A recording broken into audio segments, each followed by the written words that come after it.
This is Jasmine with Listen to Your Single Friend. We're going to be talking about the good, the bad, and the lonely.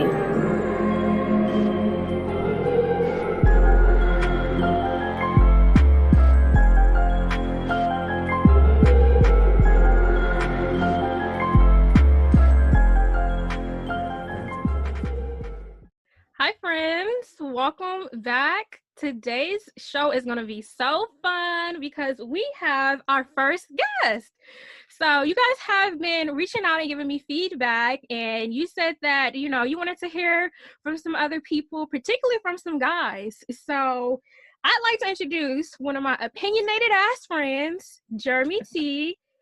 We call him JT, so I'm going to call him JT during the episode. But Jeremy, go ahead and introduce yourself.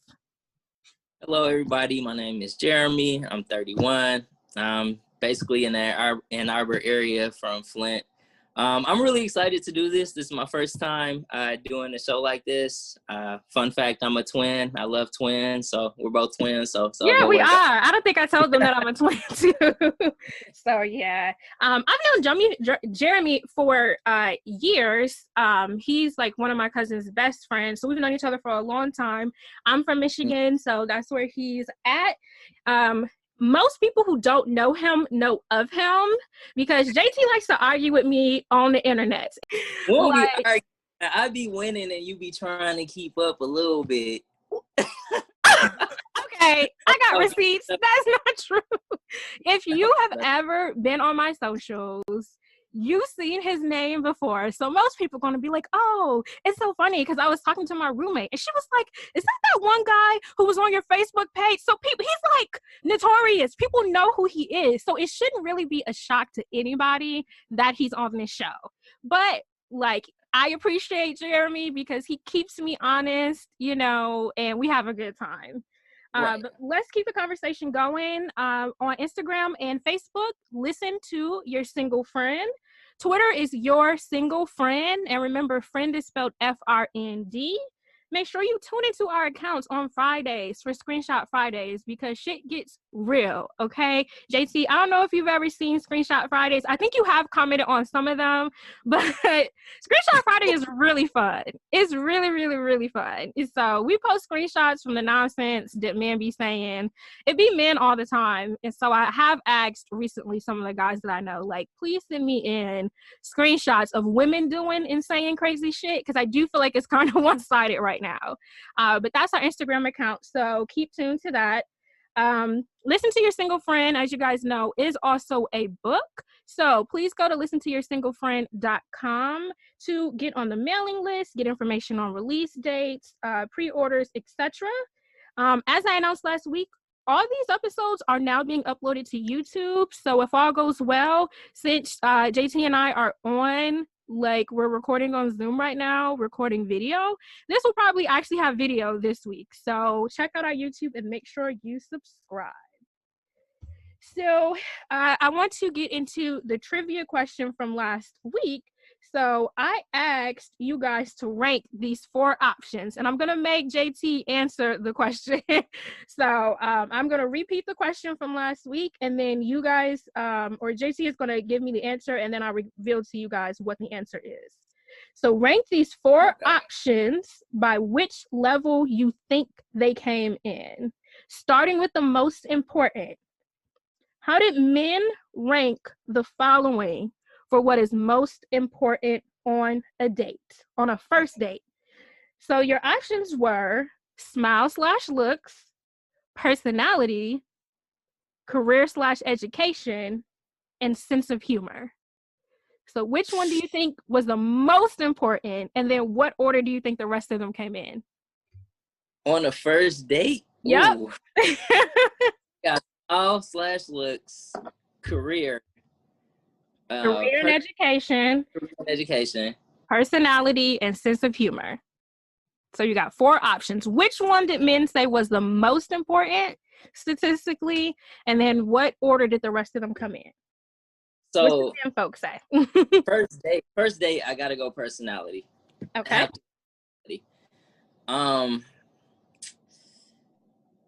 Then career and education.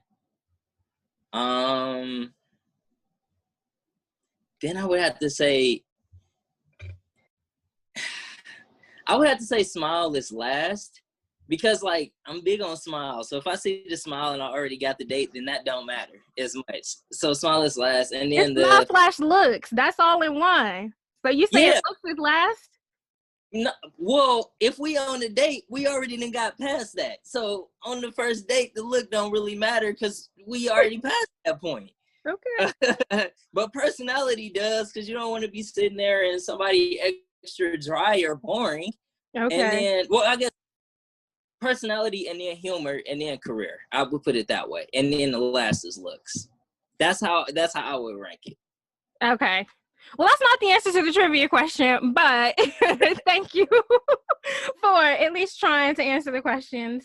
So I tried. The order and the most important, actually, you got the first one right. And like some women have already reached out to me and it was like, well, looks was number one. And I'm just like, it actually wasn't. Like, we assume that men are very shallow because all we hear is like men are visual. We hear a lot that men are visual creatures. So I get why a lot of women thought that was the number one answer, but it actually wasn't. Personality was the number one answer. So you are in line with your men folk there. The men did say looks and smile is second. So that was second, was smile and looks. Third was sense of humor, which I thought was interesting. And then fourth was career / education. And it's just so funny, like, as a boss bitch and a career woman, like, you know, people do, as I got older, they were like, you know, men don't really care about your education and your career. Like, but that's kind of all we kind of know. And I know women who lead with that, you know what I mean? Like, I'm a professional and I got this and I got that. But that's not really something, it's not that we need to, like, not be proud of that, but we don't have to lead with that, if that makes sense. So I thought the answers made sense. What do you think? I thought that made sense. That does make sense. I mean, yeah, I can see how a lot of guys care about looks and smile. And as I said, looks and smile are important to me. It's just like usually by the time we get on a date, I'm already past that. Like the look and smile got me. Now I'm trying to find out what type of person you are. Okay. So once we get to a date, like it's important, but once we get to a date, I mean, I'm focused on something else. Okay. Now, before we get into our segments, I am certain that people are going to have questions and want to know who the hell you are. So we're going to play a little game, and y'all know I love to play a game. Okay. So now that we have JT here, we are going to play the hot seat. So any of my friends like knows what this game is. Like JT and I have played this before when I was in Michigan. So long story short, it's usually a drinking game. So if you've never played this as a drinking game, it's super lit. So basically you put someone in the quote unquote hot seat. Everyone in the room rapid fires questions to them for like a predetermined amount of time. So like 60 seconds, 90 seconds, 120 seconds, whatever. And they have to answer all the questions that are rapid fire asked to them. And if they don't want to answer the question or they're too uncomfortable, they have to drink. So it is a drinking game. It's not necessarily a drinking game right now, but that is kind of how the game works. So for the purposes of this episode, I'm just going to do a timer for 60 seconds. And then we're just going to ask him some questions and try to get to know him. So you ready? I'm a drink. Yeah. But yeah, let's go. Okay. All right. All right, I'm starting the timer now. What is your relationship status? Single and dating. Marvel fan or DC fan? Marvel. Has the quarantine fucked up your dating life? Yes. Which 2020 death still has you in your feelings? Chadwick Boseman. What's the craziest place you've had sex? Oh, damn. Probably outside of a complex after I had moved out, an apartment complex. Okay. When was your last date? Ooh. Like just going to drinks with friends or like a real date? It had to be before COVID. We ain't been able to do nothing. Okay. What's your love language? Probably acts of service and words of affirmation. All right. I had some juicy ones, but you was taking a long time to answer. You can keep going. I mean, So no, we're gonna give you a chance to basically tell us a little bit. Tell us, basically, you said you are single and dating. I find that people don't define things the same way. So tell us what single and dating means as far as your relationship status goes. Tell us what you're looking for, like in a partner, if you're even looking for something serious, and just basically kind of like get into like your relationship facts. You know how like they say like a car facts, what's your relationship facts? Like tell us about your life. All right. So single, my definition of single means that I have not had a conversation or an agreement with someone to be exclusive with them. That's what I mean by single. Dating means that there exists someone or some people that I spend time with, that I enjoy hanging out with and getting to know, and that I'm open to the relationship being to growing into something. Okay. If that, I hope that answered your question. Yeah. So tell us about your background. So my longest relationship was about 2 years. I'm not a serial dater. The number one thing in my relationships is will Jeremy or JT, will JT be the best version of JT if I'm with her? And I reciprocate that. That's the number one thing for me when dating. If I don't feel like I'm gonna be the best version of me with you and I can't reach my full potential, I can't do it. And if I can't also support her goals and help her to get to be the best version of her, then I don't even waste my time. That's like the number one thing I'm looking for when I'm dating. Like, are we compatible and can we help each other be the best version of ourselves? Okay. That was a good answer. All right. It's real. For the quote of the day, you guys know I am always going to start y'all off with positive vibes. So this quote is actually something like, you have certain quotes that you come back to, like things that just really stick to you. So I actually have posted this like before, just in like my personal life, but I'm going to read this off to you guys. It says, stop waiting for Friday, for summer, for someone to fall in love with you, for life. Happiness is achieved when you stop waiting for it and make the most of the moment you are in now. So that's our quote of the day, because like it has been a rough year. I think that's an understatement, right?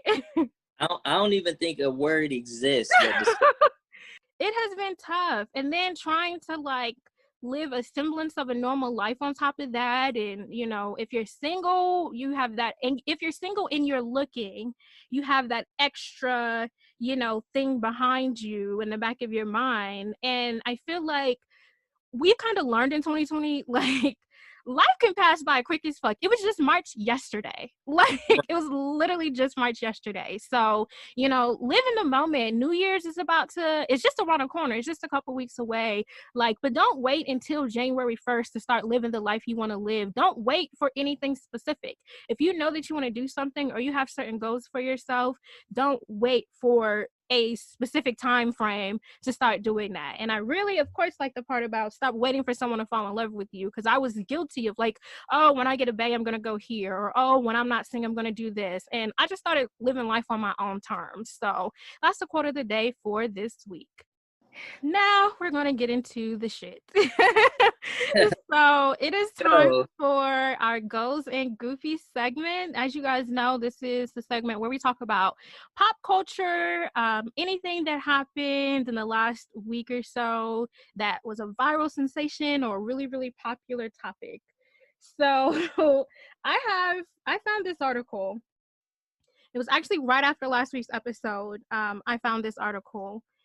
And actually, JC, I'm going to let you decide if this is Goes or Goofies or not. I know how I feel about this, but I'm going to let you decide.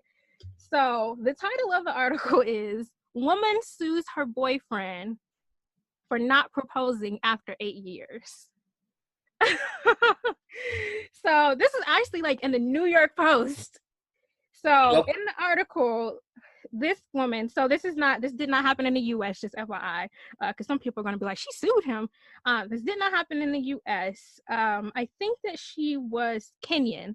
So the young lady was 26, reportedly sued her partner, Herbert, who was 28, for basically not proposing to her like he said he would. Now, they were together for 8 years. So if you do the math, he was 20 and she was 18 when they met. And I think they do have a kid together. Let me read this again. She said he wasted her time to a criminal degree. So she basically took him to court for this. The judge basically said, you guys weren't married, so there's not shit that I can do about this. Obviously, like, you can't sue people for wasting your time. But I just thought it was funny as shit because sis said, your time is up.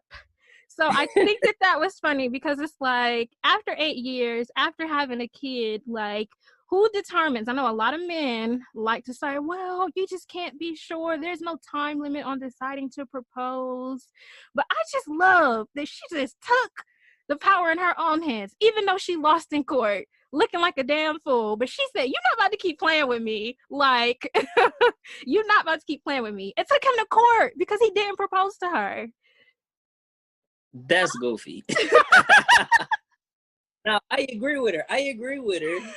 Like, if y'all got kids, y'all been together 8 years, like, bro, I mean, is there someone else? What you doing? Like, I agree with her sentiment, but like, I mean, what you gonna sue him for? You can't get back time, and that's really the only thing, you know.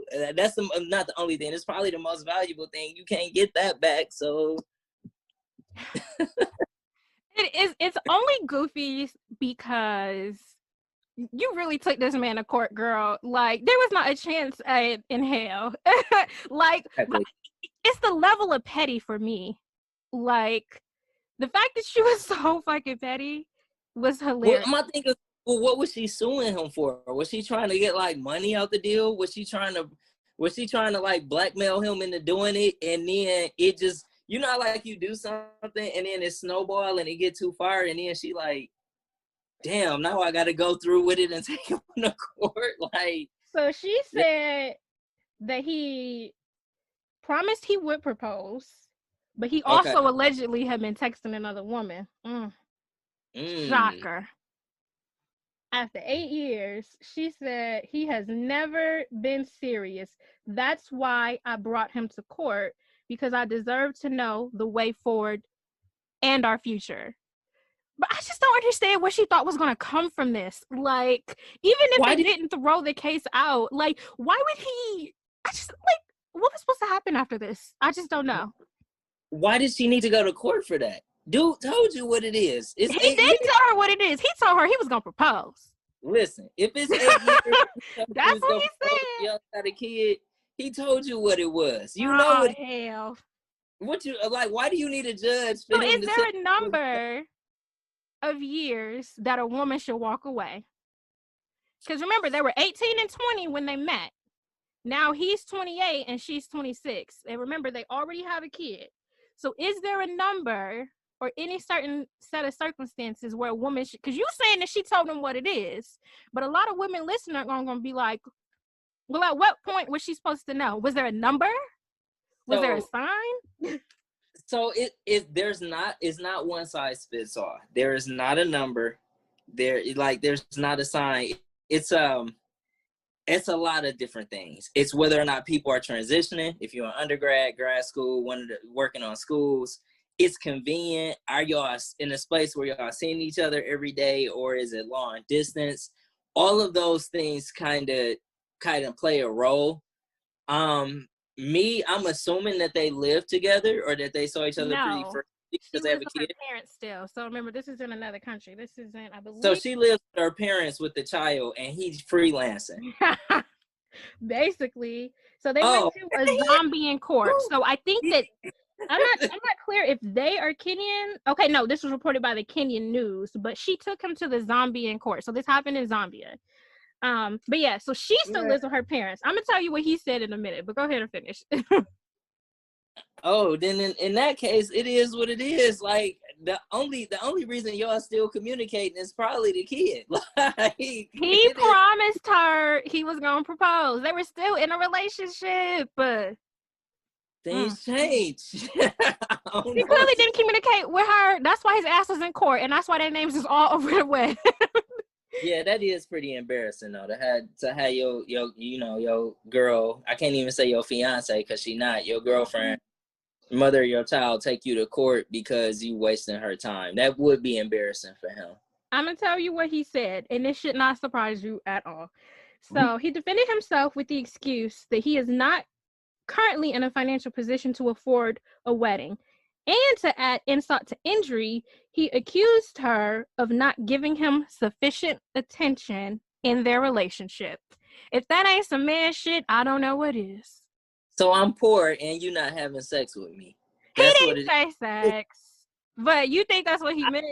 Guy, like, I mean, I'm not gonna say all guys think of sex, but like, what kind of attention would I mean? What kind of attention would he be? Let's think about this. Let's really, really think. When a guy's like, "You're not giving me attention," what is he talking about? You not sitting on the phone talking to me? You don't text me enough? No, that's not what he talking about. She at her parents' house with the baby. Who knows if Which he even come and pick up the baby? Like, which means you at your parents' house, so I can't even come through and do what I the wish dope. we had more information because I want to know if he is living his life like a bachelor, because that would be super fucked up. If he is, like, if he's still living with his parents, I feel like that would be a little bit different. I But mean, does he believe in monogamy? That would be another question. trash, just trash. I mean, I'm just saying, he might not even believe in it. Moving along. So, I'm sorry, y'all. I didn't have any goals this week because it was just there's just fuck shit going on. I'm gonna do better next week. I'm gonna have a really good goals for you guys. But this next goofy, I'm sad about this because I was a big fan of Transformers. And Holes is one of my favorite movies. Uh-oh. Shia LaBeouf. I like saying his last name. Shia LaBeouf.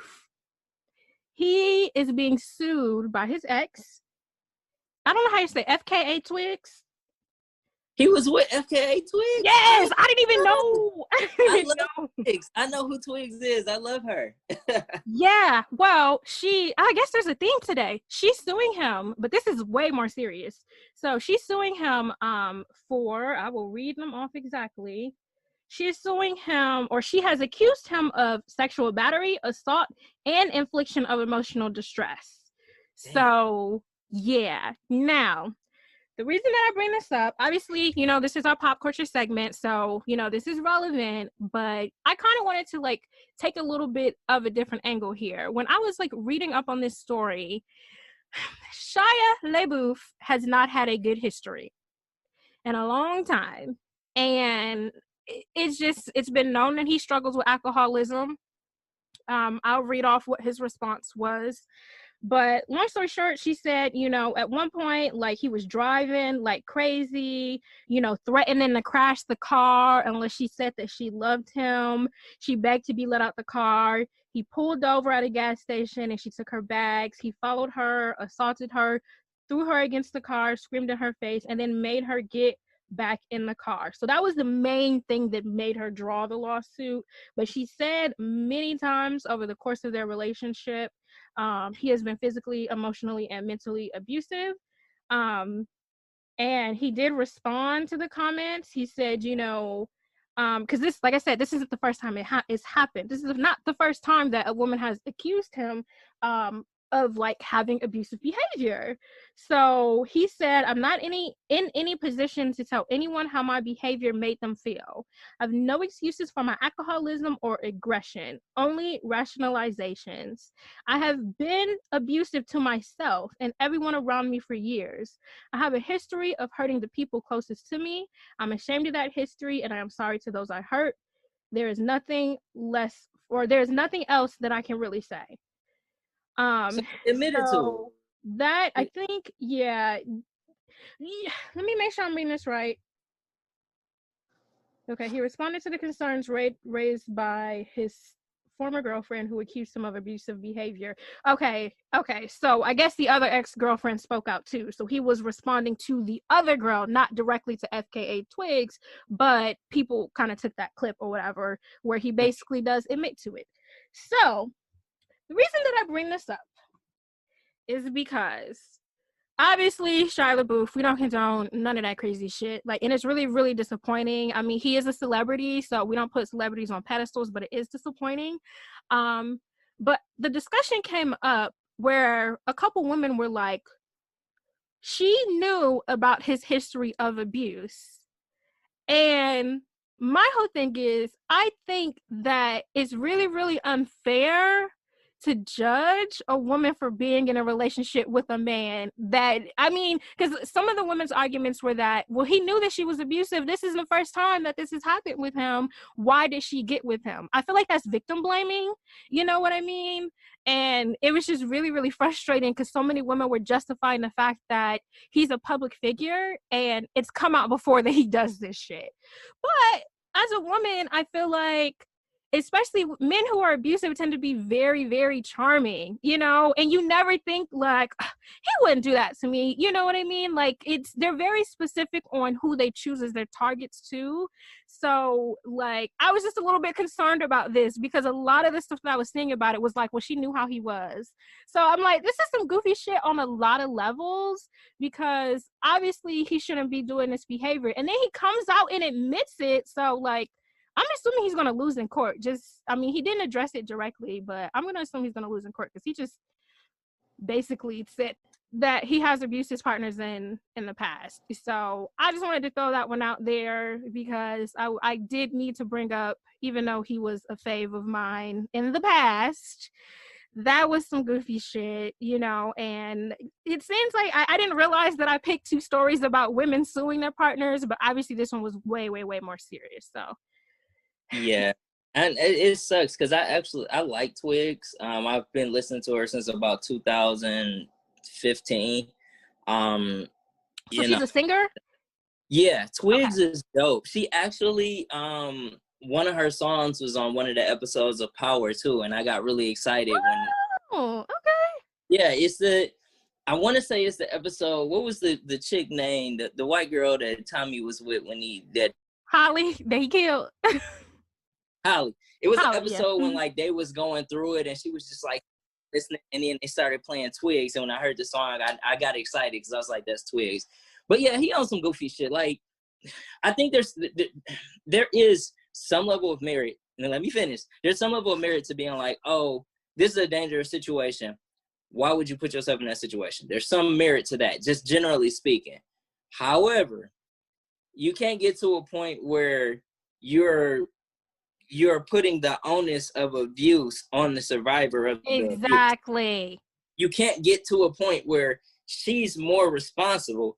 So you can look at it and be like, well, this is self-inflicted, but then like no woman really deserves to be abused like physically or, you know, like no woman deserves that. And so while she shouldn't have been, that's like, so like when women deal with dudes that's like known for like notoriously cheating and then they get mad. I was gonna bring that up. Women get mad, and it's like, well, the nigga's a cheater. At the same time, he shouldn't be cheating. If he commit to you, he shouldn't be cheating. But you know he cheated on his last 10 ex-girlfriends. You know, like, bro. The nigga's a football player and a Q. Like, what do you? Oh my God.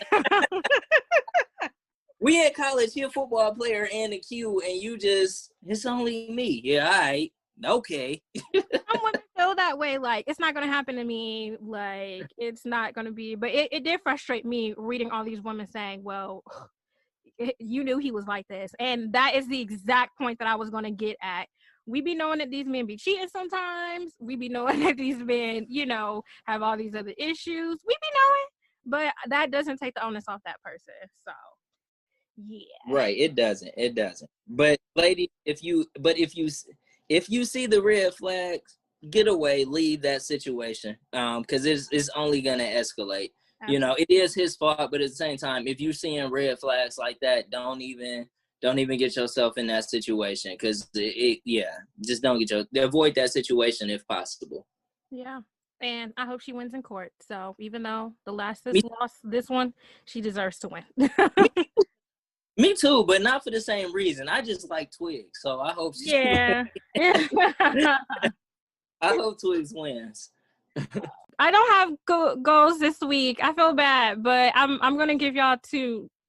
I don't want to commit to saying I'm gonna give y'all 2 goals next week, but I'm gonna give y'all 2 goals next week to balance it out, because I don't like imbalance. I don't like that we had 2 goofies this week and no goals. There are goals that exist in the world. Let's get into our main segment. You ready? I was born ready. If you stay ready, you ain't. So today's episode is going to be about the worst type of people to date. So I'm going to talk about the worst men to date, and JT is going to talk about the worst women to date. And I just wanted to talk about this because I feel like as single people, we've definitely seen some things. And when you've dated enough, you start to see patterns, and you start to see like the same type of stuff over and over. And it just gets to the point where you're like, you know what? That's actually not going to work for me. So I wanted to bring this to the subject to the forefront because I thought this was going to be something fun to talk about. And I think that, just saying, fuck boys suck, I think that that's just too general, because there's levels to this fuck boy shit. I think that just saying don't date fuck boys is way too vague. So we're gonna break it down today. So I mean, nah. you guys want to say what? I ain't even started yet. I'm not a fuck boy, so it ain't got nothing to do with me.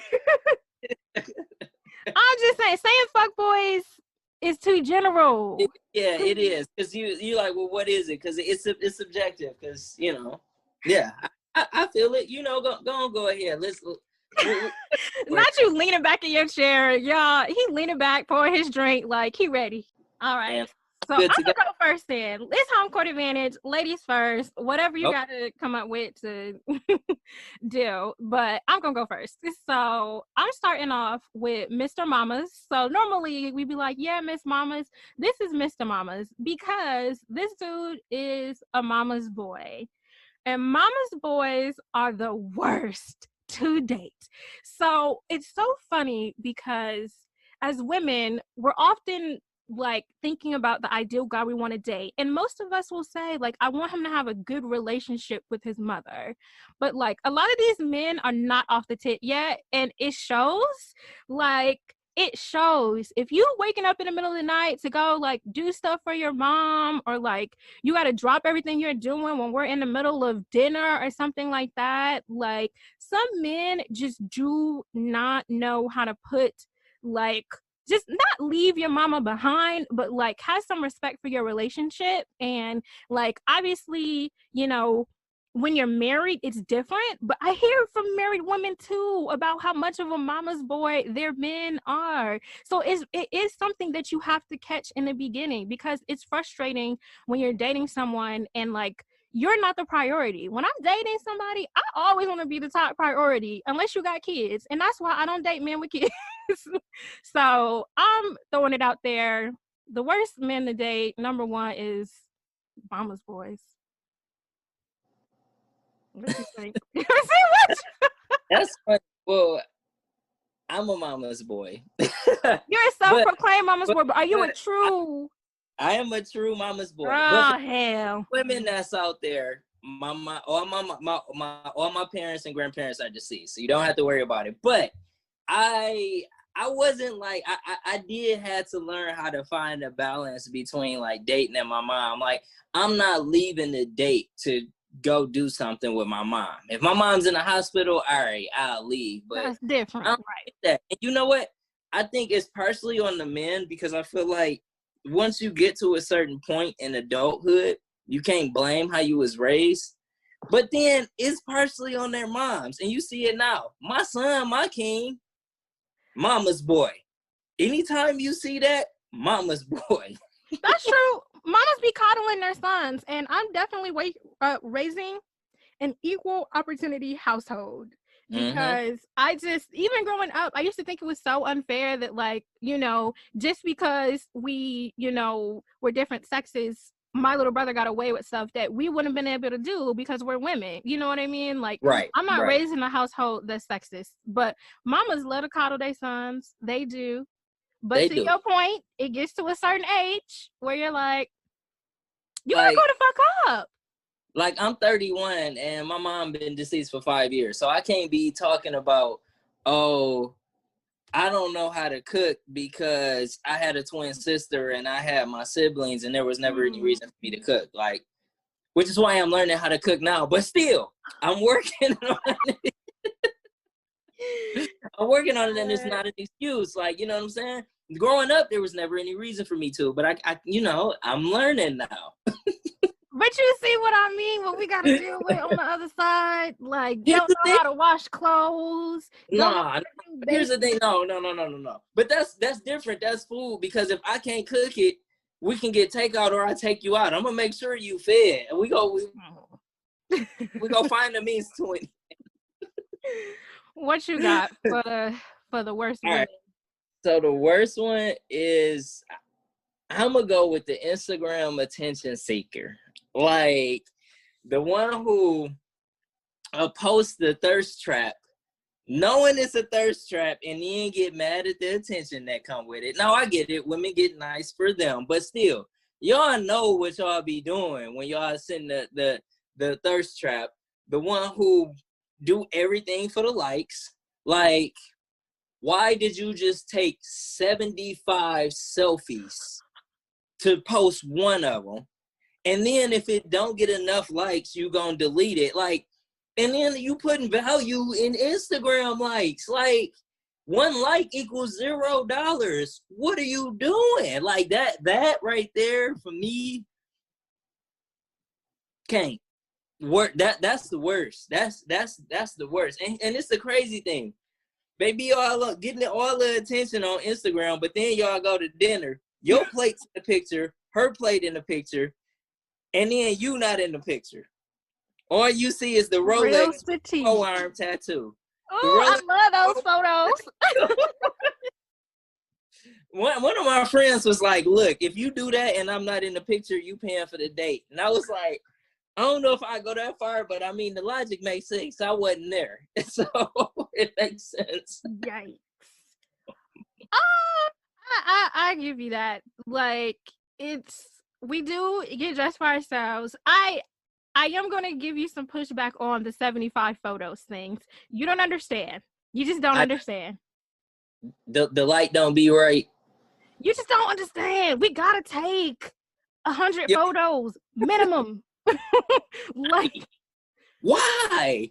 because lighting, I may look pudgier than I want to look. Like, my eyes look funny. I want to hit another angle. My butt looks smaller than it's supposed to. Like, it's a lot of things that, like, go on in our brain. Or I just know that this picture, this outfit, my energy, the scenery, I know that it has potential to be great. So we gonna take these pictures.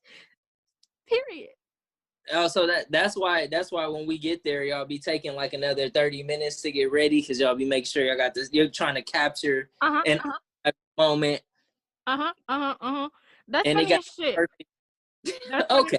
Yeah. You know what? It's gonna be a couple perfect ones though, because we gonna the process of elimination. It's gonna be out of the 100. It's gonna be 15 bangers, but it's like, what's gonna be the banger? But I'm not gonna hate, because like in 5 years, when you make the Twitter or Instagram post like, this is how it all started, and you got a picture that's banging, all right, all right, I give you all that. We appreciate nice things, so I don't complain about women that feel good, look good, and want to take pictures. It's a little annoying, but I mean, whatever, I can deal with it. But you make a good point about the plate thing. I knew you were about to say that, because I think that shit is so funny. But women, we don't like giving ourselves up too soon as far as like who we're dating. But I do see that a lot. Like, I'm clearly at dinner. I'm clearly with a person who is clearly a man, but you're not going to see who he is. Like, I like that. I think it's funny.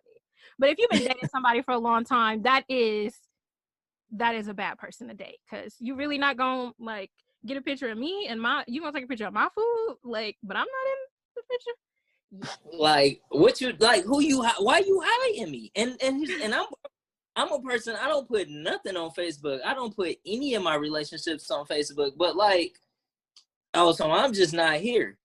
All right, you paying? You pay for that. I'm not here. Remember? I'm gonna go in a similar direction though. So for me, Right. like some of the worst guys to date. So this is all job specific. Okay. So I said Instagram influencers, club promoters, personal trainers, and motivational speakers. Ooh. So there is a reason behind every single one of this. I feel like you kind of touched on it with the influencer thing. Like something that frustrates me, but see, you just said this, but something that frustrates me is when you go to a man's Instagram and it's single. And I'm probably gonna do an episode about this because this really, really like grinds my gears. If you're in a long-term committed relationship, like one picture of your bag, like I just don't understand why men like have single ass Instagram pages. So like these Instagram influencer men, the same shit as your Instagram girl is doing. Like you're clearly out of the country on a vacation. Someone clearly recorded you getting into that boat or eating that exotic food. Or We be asking strangers. lies, It be strangers. lies. Like you clearly are out with someone else. Like, and then on Valentine's Day, they completely disappear. No stories at all. Nothing at all. Like Instagram influencers in general are just the worst people to date, because another thing that bothers me, I have friends who are super Instagrammy, and it's like sometimes we chilling at the kickback and we drinking, and I'm talking my shit. And I know people that will literally just start recording the room. Look at us, you know, hanging out and chilling.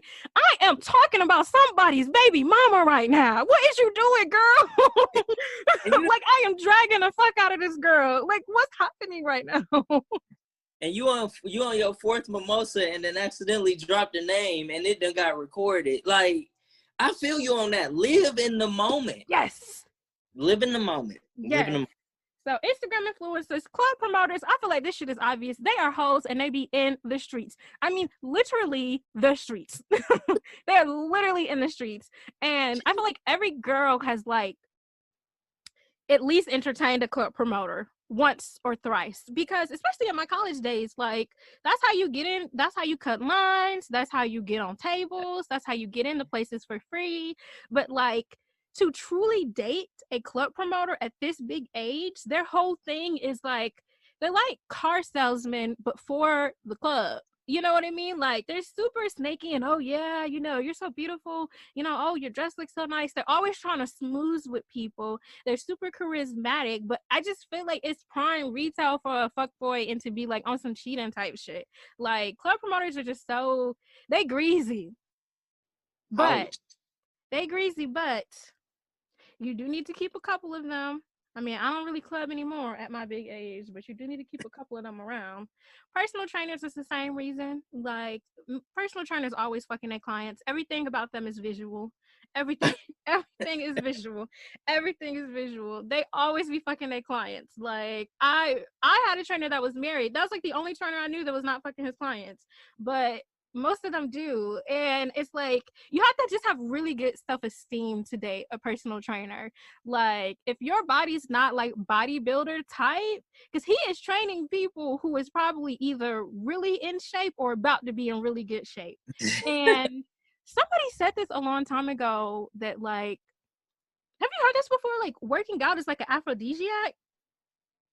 Someone has said, maybe I made that up, but I feel like I heard this before. Like, but it's, you know what I mean? Like, if you've ever like worked out with someone on a date, it's really, really hot. You know what I mean? Like, it's a really, really good little prequel or whatever. So, like, you know, I don't know, something about personal trainers and being in heat with somebody. Like, I don't fuck with it. Like, personal trainers, I can't do it. And then motivational speakers, like, they just like to hear themselves talk. Honestly, like if you are, I'll never forget this. Let me not be too specific before I get in trouble. But Uh-oh. Basically, someone was dating this guy and he had motivational speaker in his bio. And this dude was like, we were younger, so this dude was like 23, 24. And I'm like, what the fuck is he motivationally speaking about? He is a baby, like a whole ass kid. Who are Like, you? what experienced? Like, and he didn't grow up in the hood. He didn't have some rag to riches story. Like, he had, like, I won't get into it because I will get in a lot of trouble. But like, he came from a family who was doing very well for themselves. He was doing well for himself.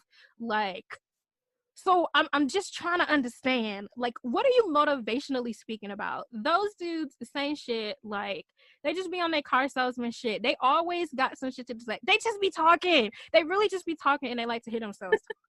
So there are some very specific jobs or jobs that men claim to have that I just feel like make them the worst to date.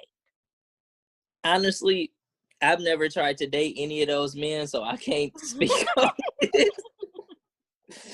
But as a guy who doesn't put anything about people that I'm dating on social media, I am going to push back on that a little bit. I do think that, generally speaking, the less people know about you, the better. Now, occasionally, will a woman end up in my story? Yeah, that happens. But honestly, I mean, you might not make my Facebook till we've been married for 2 years. Like, wow. Well, here's the thing. That's not important to me. I be on Facebook to talk to you for entertainment. If I'm a promoter, y'all heard that right? He be on Facebook so he can argue with me. I told y'all. You know what I'm saying? Like, that's what I be on Facebook for. I don't find valid, because the problem that we'll get into is like I said earlier, the Instagram. You know how people be like, people be trying to find validation in those posts, and like, I've never been anyone's man crush. Goals.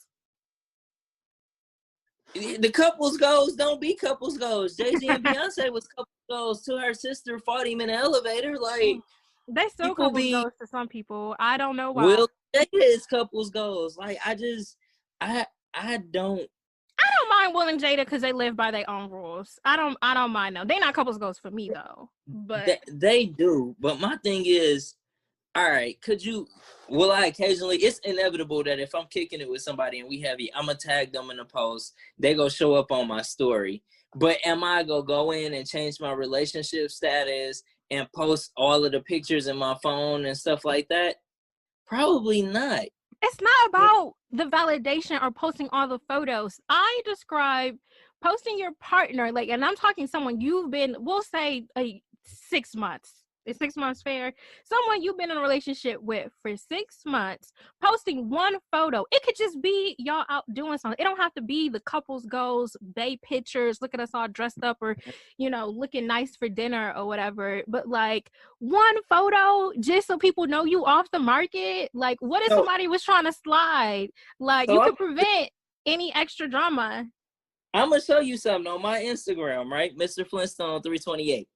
Go ahead. The photo of me is with my 2 best friends from July of 2019. The only photos I've posted since then was my voted sticker when I voted, because that's important.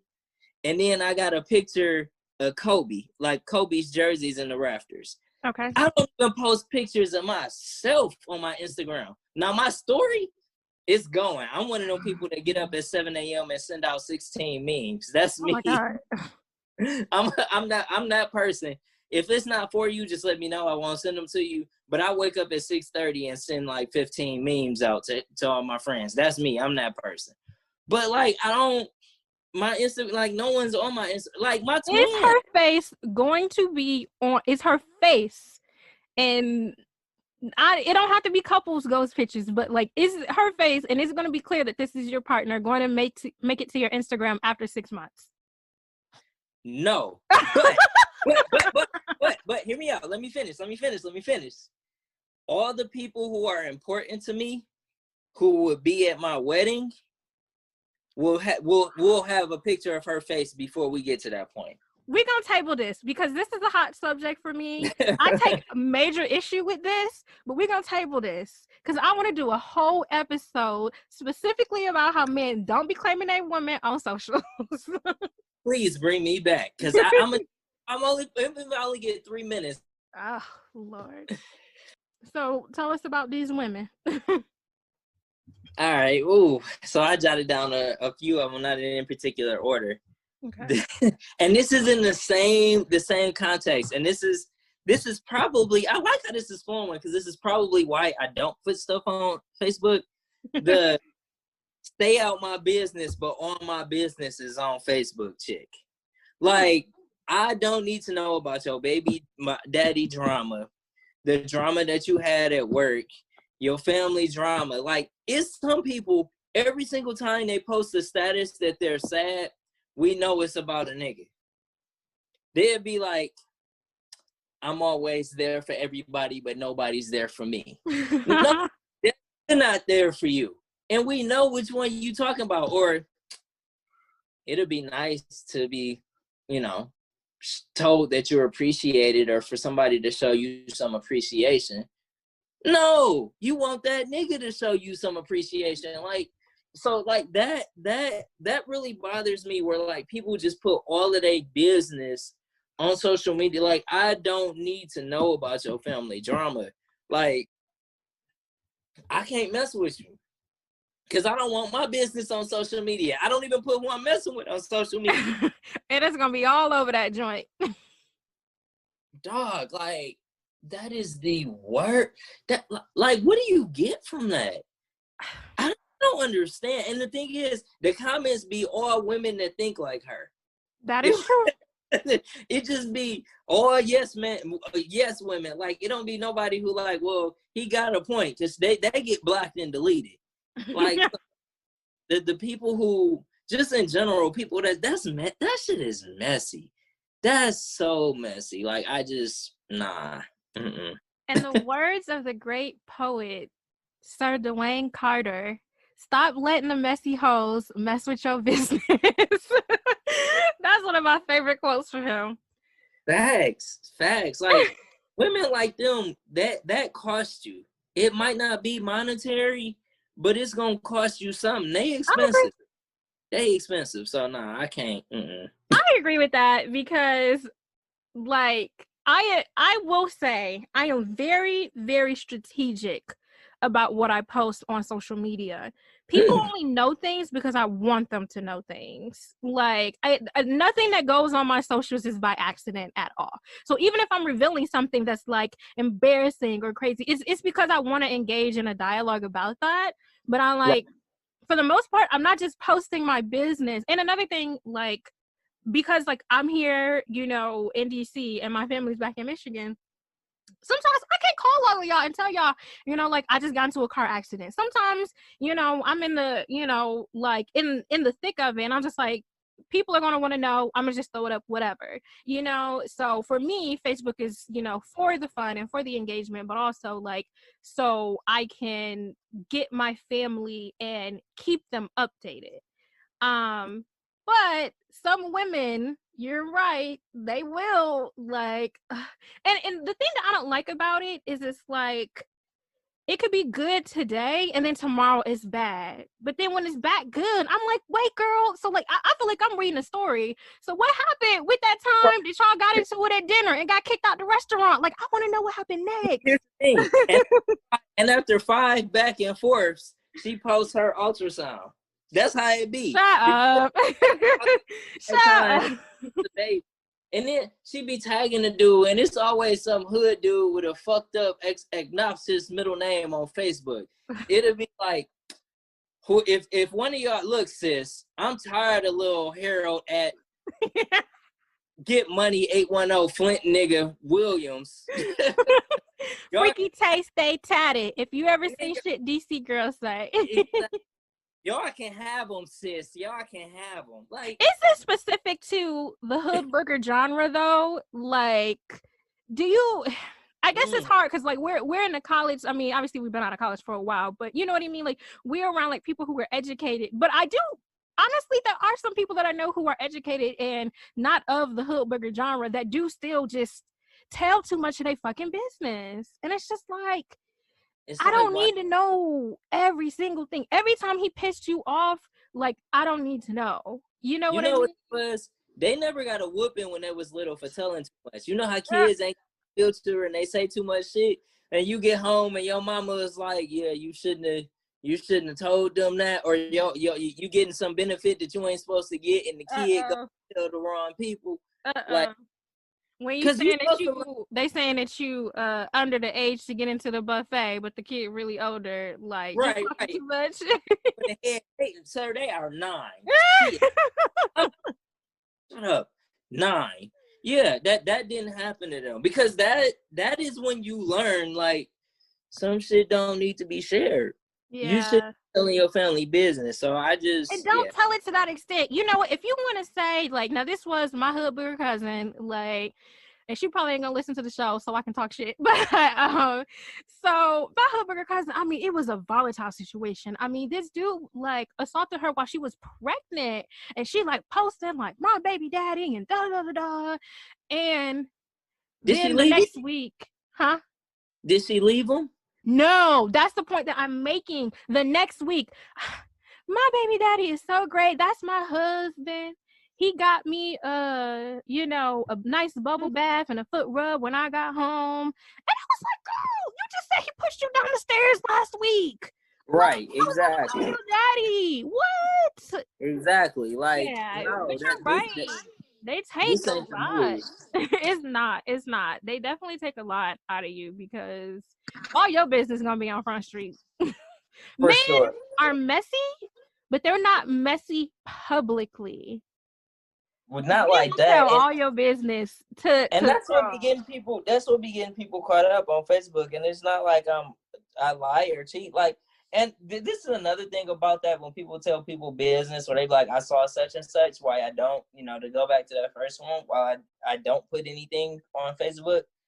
Like, people can have a negative information from the wrong perspective and go on with their own narrative, Yeah. and that ain't got nothing to do with me. And Yeah. so now I'm in the position where I'm trying to defend something that ain't got nothing to do with me, and I don't deal with it. Like, anybody I'm dating, I tell you can't deal with nothing on Facebook for me because I be on there for entertainment Yeah. sometimes, and then sometimes I be trying to push an agenda. Okay. I'm gonna shift gears a little bit. Okay. I want to talk about the 3-letter guy. So this is the Ooh, worst man to date. 3 letters. 3-letter guy. So he'll text me and he'll be Mhm. like, WYD. That's my go-to. You ain't shit. WYD. Wait. Or the letter U and then UP. So you up. Or GM. GM. Good morning. Listen. It's fine if you put the beautiful after it. GM beautiful. You know this is some fuck shit. This irritates me so much because these men, first of all, can you like give me the decency to spell out the word for me? Like, can you say good morning? Like actual good morning? It's too hard to text that to a bunch of people. See, that's the problem. You can't copy and paste, my guy. You can't copy and paste. What you doing? Not what you doing. WYD. It won't even put a punctuation. That upsets me. It is very, very. There's a lot of things upsetting to me and my homegirls, but this particular, you can't even put a question mark behind WYD. You just gonna text me WYD. We'll That see. bothers me. Maybe they trying to maybe that's a buffer because if they don't put a question mark there, then they don't know how to use commas. So maybe it's like Because here's the thing. Men who do this, and they do this religiously, it's not like a guy I've been dating for a while. The issue that women have with this is that it lacks intention. So you're not saying WYD because you're about to pull up. specifically with some food. You're not saying WYD because I'm about to take you out or whatever the case, or I'm about to call you. Like I mentioned this on a prior show. I was dating a guy earlier this summer that he would ask me what I'm doing, but he was asking me that because he was getting ready to call me. And I love that shit. So it's like there are like exceptions to that, but for the most part, most men were not like him. Most men didn't do that. Like most men absolutely are texting you what you're doing just because they're bored and they're on bullshit and they want to be entertained. And I am not here to entertain you. What you doing? You up works. Again, there's exceptions. If this is a regular booty call situation, some women is down for it. But like, if that hasn't been established yet and you sending you up text, nah. And then the GM, there was this guy. He used to text me, good morning. And I think he used to say, put the beautiful man too. He used to text me good morning every single day. Start your day off right. No. It was so robotic. It was so robotic. It was ridiculous. And I'm just like, and then the thing is, there was never any follow-up behind it. I'd be like, thank you, good morning. Let's have a conversation behind this. You know what I mean? Like, what's on your agenda today? Like, what are you doing today? When am I going to get to see you? When am I going to get to talk to you? Like, every day, good morning. And then the conversation would fizzle out because there was nothing to talk about. But he felt that he was doing something because he was texting GM or good morning every day. That's maintenance. I talked about this on the last or 2 episodes ago. That's maintenance. Like, the 3-letter guy is trash because there's never any intention. There's never any follow-up. It's not what you doing. I'm trying to bring you food, or I got your favorite snack cake or whatever. Like, It's not none of that. There's no plans. There's no spontaneity. You know what I mean? Like, it's never any intention. And even if there is intention behind it, it's like last minute as fuck. And it's like, if we aren't on that level, like, don't be hitting me up on some last minute you up type shit. Like, don't do that. So beware of the 3-letter guy. So I'm sending the 3 letters, don't you? I'm gonna push back just a little bit. I do send the 3 letters, but I don't think it, like you said, it's not the 3 letters, it's the lack of intent. So usually when I send 3 letters, it's because I use the what you doing as a are you available? You know what I'm saying? So if I say what you doing, it's usually followed by you hungry, 1, because I'm trying to link up with you. Or every once in a while, it's not even once in a while. Sometimes it's genuinely what you're doing. Hey, you were on my mind. I was thinking about you.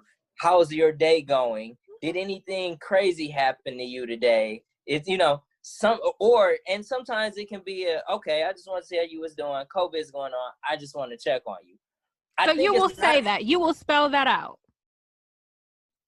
No, I say what you're doing. I send a WID, but no, I mean you spell out what the follow up that you're saying. You will spell out. Correct. I'm just checking on you. Like, just checking on you. COVID's going on. I want to see how your day was going. Or I was thinking about you. Or are you hungry? Or I saw. But you hungry will work every time. That got me excited. I don't know about y'all ladies, but you.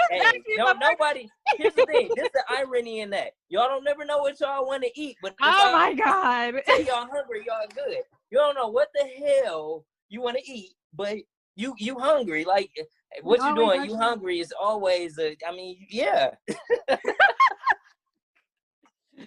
Like that's always a win. So I push back a little bit, but I understand there are some guys. Now, devil's advocate, I try and think about like where we are in society and technology, and what I think is happening is that like the approach, which is how you walk up to approach a stranger that you don't know. Like, and I had to learn this for myself. Like, if I meet a stranger at the bar and I want to buy her a drink and approach her and start talking to her, if I meet a woman that's out and about doing her own thing and I want to approach her and have a conversation, because of social media, guys have not even because we never knew, we haven't practiced or learned how to talk to women.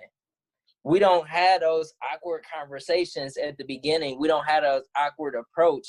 And then like a lot of guys, they don't know how to carry a conversation with a woman They that they do just met. not. They do not. You know, I think some women are like that too, but just with the way our society is, a lot of guys are, you know, going after the girl, and it's like you finally get her number, you finally got her attention, you've been putting heart eyes and kissy faces on her Instagram for 6 months, and then if her personality is dry, and I'm not saying she dry, but say for example, you hit somebody up like, hey, how you doing? And they giving you one word answers. Now the woman might have gave you her number, but she might not be completely interested. So you trying to force a conversation and you just get one word answers and you don't really know how to respond. So what you doing or what are you up to is the next. And then she's like, I'm at work.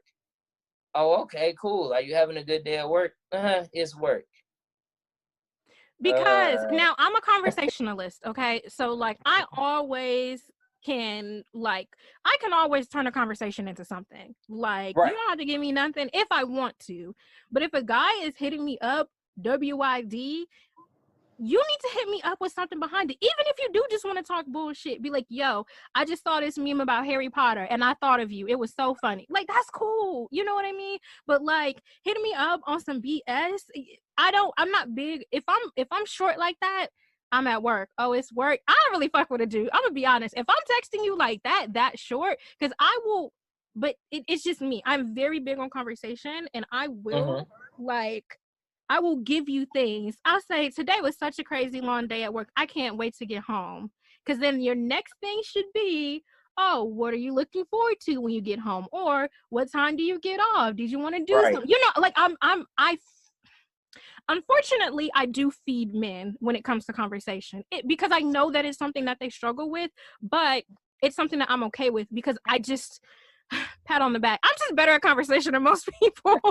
So I'm just give like, you that. Yeah. So I'm just like, I do feed men when it comes to conversation. So I'm going to give you stuff. I'm going to give you stuff to interact with.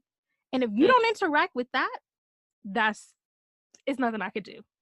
True. I agree. And there's some people who just struggle with conversation and they boring. I think some dudes just want to be like, what you doing? And expect the woman to be like, all right, I'm about to come over and fuck. And that's just not how it works. Even though there are some women in some circumstances where when I text what you doing, they really want to come over and fuck. But so they texting you right back like, I want free, can I come over? Like they texting you. No. I'm not saying that that's what they're texting. I'm saying that like when I'm hitting them up, the woman is looking forward to me texting. And if in that situation I play my cards right, then what she wants to happen and what I want to happen is the same thing and it'll play out. Cause niggas will fuck up a fuck. Think about it. Oh, you at bottomless mimosas at brunch with your girls and you ain't got nothing else to do. And the right person hits you up. You like, oh, I'm about to, and then you fuck it up with his conversation. So I say this often. Men talk themselves out of pussy every day. Every day, every minute, every moment. Like, it be some guys, you're right. It be some guys like, oh, I can't wait to hear from him. But then you fuck up on some bullshit. Like, you don't got no real good conversation. Like, you know what I mean? We need a little coaxing. I need somebody that you're interested. You know, and some people are just dry during certain methods of communication, but yes, it's true. Men talk themselves out of pussy all the time. It is what it is, and that's their fault. Like I don't know. I used to do it. I've done that quite a few times. Not because I was being dry. I just talked myself out of it. So I might be talking too much. Might be talking about shit we like. I don't fuck with that. Like it happens every day. It does. But I can respect it though, because if I say some wild shit and that turns you off, then it wasn't meant to be. Fair. So I can respect it. But I've talked myself out of something before. It hurt. What you got next for me? All right, so the one I'm gonna go with next, I labeled it as low self-esteem, but I don't know if low self-esteem actually is the proper definition. It's the one who gets mad that we compliment. You know what I mean? The one who is like, I'm like, oh, good morning, beautiful, or wow, you look amazing. It's like, I'm just average. I'm okay. Like, that's one of the worst people. That's one of the who be like, well, why do you call me beautiful or stop complimenting me? I think you're beautiful. Like, I think you look good. Like, that's one of the worst undateable. Does this really happen? Are you bullshitting? No lie. I've had women that is like, hey, you know, I appreciate the compliment, but you call me beautiful too much. I've had that happen to me. I'm not just saying that. Or I've had women where it's like, wow, you really look amazing. I'm really, you know, like, you look great. And she's like, I mean, I'm okay, I guess. You know what I'm saying? So like, I don't dating a like woman that. like that, like, I don't like that. I can't even call a woman beautiful no more. Now, So now I'm sending what you're doing instead of good morning beautiful. well, here's the thing. With the you call me beautiful too much thing, it's like, is it after every sentence? Because that shit does get annoying. Like, I posted screenshots before of like guys talking to me, and it's like, "Good morning, beautiful." I'm like, "Hey, how you doing?" "Oh, I'm great, beautiful. I'm about to go to work, beautiful." And we're like, "Oh, okay, beautiful. Okay, so beautiful. Like, what are you doing this afternoon, beautiful?" And I'm just like, "Can you stop?" It's like, nigga, my name is Jasmine. No, it's not like that. It's more like I might say a good morning, beautiful at the beginning. I might say a good morning. I might say a beautiful at the end of the night. I might put beautiful on the picture. And then if I see you in person, I'll say, wow, you look great, or you look beautiful. Something like that. Not like if I'm putting beautiful at the end of every sentence, then yeah, that's annoying. But I think some women I think that society has normalized abuse in many different forms. To where like and I'm not talking physical, I'm talking like a lot of mental abuse. I think like society has normalized it to where a lot of men do it because they think it's the right thing, and then a lot of women expect it. So then when you get into a situation where a guy isn't abusive, it's foreign, it's weird, it doesn't feel like something that you're used to. So you're like, he really thinks that I'm beautiful and don't want nothing. So what you mean is like when a man is using those words to be manipulative or to like get something out of her. Like what do you mean by, you said that we've been primed for abuse basically. What is that? Can you give like examples? Yeah. So there are guys who do that. So let me think of how I want to say this. So you could be in a relationship or a situation where a guy makes you feel like you're not shit without him, and makes you feel like you need him in order to succeed. You know what I'm saying? So then when you're with a guy who just appreciates you for being you and who thinks you are naturally pretty, now you're like, what's going on? At the same time, there are some guys who are like, you're beautiful just because they trying to fuck. Which for the life of me, I don't understand, because for most women, you can just walk up to like, I'm trying to fuck, and if they with it, great. And if not, then you might get slapped. But either way, it is about that. I don't know. Here's the thing. Here's the thing. But you won't be mad. Here's the thing. If a guy approached you like that, right? You might get offended. You might be like, I respect myself too much. You may slap him. You might feel some type of way. But what you can never do is say that guy was not honest and didn't give his intent up front. JC, you can never. So good. I was like, man, this is going really well. You ain't said no crazy shit yet. It was no. It's about honesty. It's about honesty. It is. So like, the delivery can be better. The delivery can be better, right? It can be better. But if all I'm interested in is sex with you, wouldn't you want to know that up front? Like, yo, we done both had 6 margaritas. I'm on vacation. You on vacation. Okay, that's different. Let's go back. That's different. That's different. On vacation is different. I mean, but even if it's not on vacation, like, yo, like, I mean, I've been looking at you. I know that you know that I've been looking at you, and you've been looking at me. So, like, what's up? What's up when you leave here? You like, up? Not even a you up. See, that's different. That's different. Say, you know, what you know when we leave here. That's different. Okay, so that can happen. And like, and dudes shouldn't lie, because in those situations, if you like, yo, I'm not looking for nothing, I'm just trying to fuck, cool.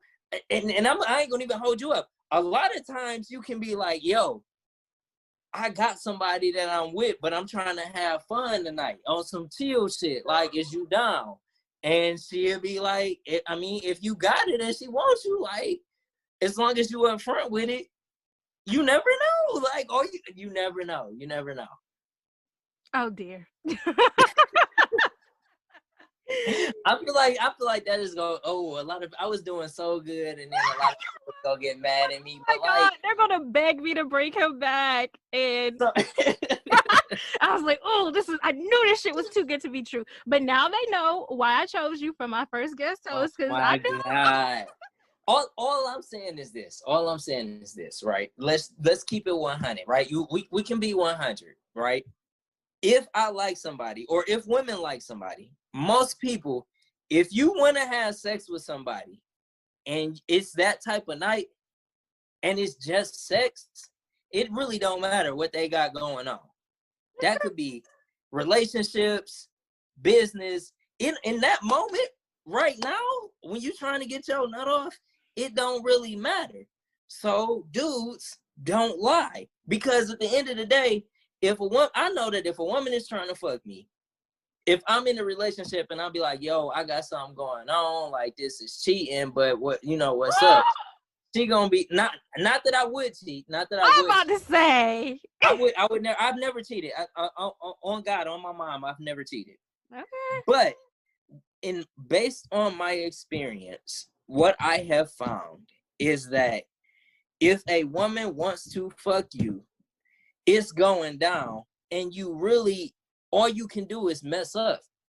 You know what I'm saying? It don't really matter what you got going on. If she wants to, she will. So And it don't matter what dumb shit you say. No, I'll keep it real. You're right. Because like, back to the point about like men talking themselves out of sex, like, if I already knew what time it was when I said that we was going out for dinner, honestly, I'm just trying to get through dessert. Like, I'm just ready for the receipts. You know what I mean? This is the formality. Like, great just word. Don't fuck up. Right now, don't do nothing extremely dumb. Mm-hmm. But to your point, I give you a little bit of credit. To your point, yeah. I don't know how we even got on this topic, but it's 100. Yeah, we were. Some of people saying don't compliment me. That's how we got that's this. what we were talking about. Yeah, and I was like, oh, yeah, that is sad though. Like, I think a part of women's issues in dating, and just a part of the reason like why I started this platform, is that, you know, a lot of it is struggles with self-esteem, and like, but you have to understand from a woman's perspective, we're constantly being told like, what is the ideal body type, or what is the ideal facial makeup, or what's the ideal hair type, especially for a Black woman. You know, we're being held to Eurocentric standards, and then we're being held to specific standards in our Black community. You know what I mean? So it is difficult for women, and I understand, but just like we were talking about earlier with the mama's boys, it gets to a certain point where it's like, all right, dude, it's time for some therapy. Like, if, you know, you're complimenting a woman and she said, don't compliment me, that's sad. It makes me sad. I'm gonna be honest. Right. It reminds me, we're not gonna go into this, but it reminds me of that Kevin Samuels thing last week that I talked about, and how homegirl said that she was average, and that shit made me sad, because I'm just like, you really think that lowly of yourself? I'm a drink, so we don't go into okay. that. Okay, I was gonna say we did have a little sidebar before we started the show. Okay, but I will say, and it's so unfortunate, because I like women. I rock dreads. I got napple hair. Not napple hair. Nappy hair. It's the drink. I got nappy hair. So it's like, give me the messy bun that's nappy with the little fupa and the tiger stripes on the side. Give me all that. I need all of that. He said he with the shit. I'm with it. Give me that. Give me that when you wear them high waist jeans and tuck it in a little bit. Give me that. Give me that. When you taking a picture like this and everybody got like that. With that pose, you can't breathe while you trying to take the picture. Period. Be looking silly as hell, but like, I need it's all about getting that perfect photo. We talked about this. Exactly. Like, so I say that to say, like, a lot of times I see the natural beauty in folks. So if I'm like, wow, you're like really pretty.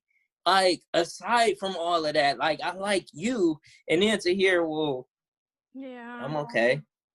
Nobody wants to date. And okay, this is the last thing I'm gonna say about it. We're gonna move on. But to the point of the young lady in that video that I talked about, listeners, like last week, and Goofy's about that guy. I'm drinking. To the point, a part of her issue, my thing and my response to that was, if she had more self-esteem, first of all, she wouldn't have been on his show, but she would love herself a little bit more. You know what I mean? And I think that people are attracted to, we'll go ahead and segue, but people are attracted to that energy. So see, you almost got me in trouble with your followers right now. Don't. We're not gonna talk about it. Ladies, I just want to say this thing about me. I'm a nice, average-looking man, and y'all, like, I'm good. You gonna let me post your picture on Instagram for promo? You can go ahead and tag my Instagram. I will make it public. And okay. All right. Just for the week the episode is out, he said JT gonna make his Instagram public. So you gonna let people slide in your DMs? My DMs is open. Okay. All right.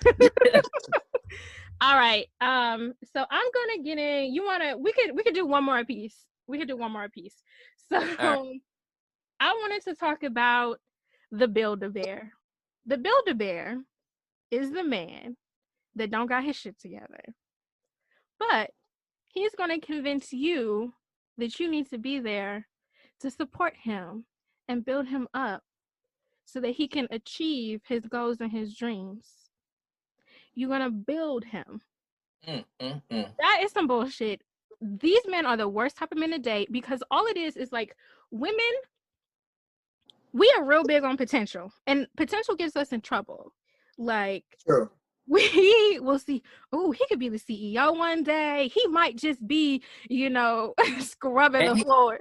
And he lived with it in his grandma's basement and sell weed. Right. But it's just like, this dude is clearly on the struggle, has not finished school, or has gone to school but has not finished his degree, or is not trying. Like, but he convincing you, and this goes into, like, I didn't outright say it, but this goes into, like, men who just don't have it. Like, I don't feel that broke men should date. So if you don't have your shit together, like, that all is encompassed with the Build-A-Bear. Like, we build it, especially with Black folks. Like, right. We building together, queen. Don't call me no fucking queen. Stop. I agree with you. And it's funny because I saw a post that was like, poor people don't deserve love. And it's like, it's not saying that poor people don't deserve love. What it's saying is, bro, you make $18,000 a year. Why are you trying to raise a family off that? You can't. You know what I'm saying? So I get what you 100. Just to distinguish what you said versus what I said earlier, there is a difference between, like, being there for somebody and making them the best them, and then doing it for them or pushing them to be. Like you saying, the Build-A-Bear, I got to sit there with you through this 8-month bid that you doing in county, and then you get out, and I think that's the stupidest shit in the world, waiting on somebody when they get out. Right? Like, this is the dumbest shit in the world for me. You know what I'm saying? But there's a difference between that and me saying, hey, I'm struggling right now. I got an ambition. I'm doing what I got to do. Hold me down. And I think the difference between the two is the internal motivation. So, like me, I'm not going to be on my shit because a bitch want me to. Ooh, I shouldn't say that. Because a woman want me to. Thank you for catching yourself. I'm going to do what I need to do to be the best me, and then find somebody who can help me continue down that path, as opposed to me not doing nothing, me not being lazy, and then it's a woman that's like my mom, that my mom tells me what to do every day. You know, it's all kind of the same if you think about it. It's all kind of the same shit. But for me, it's like, who gonna build me up? You know what I mean? Like, and for me, I'm so, like, hashtag independent woman. You know what I mean? Like, I'm so self-sufficient.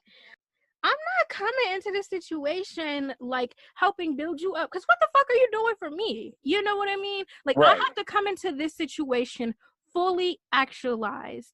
Like, I might talk about this on a later episode, but I love Maslow's hierarchy of needs. So I personally feel like I am at the point. I'm at the top. Like, I have reached full actualization in my life.